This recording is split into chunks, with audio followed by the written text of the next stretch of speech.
వినయము గలవారినే తగిన సమయములో హెచ్చించువాడవని.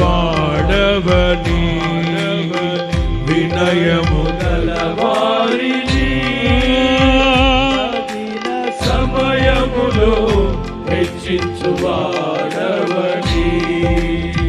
నీవు వాడు పాత్రనై నేను నూటకై నిలిచియుందును పవిత్రతతో. నీవు వాడు పాత్రనై నేను నూటకై నిలిచియుందును. రెండు చేతులు పైకెత్తి, రెండు చేతులు పైకెత్తి హల్లెలూయా యేసయ్యా నీకే స్తోత్రమయ్యా. హల్లెలూయా యేసయ్యా నీకే స్తోత్రమయ్యా. హల్లెలూయా.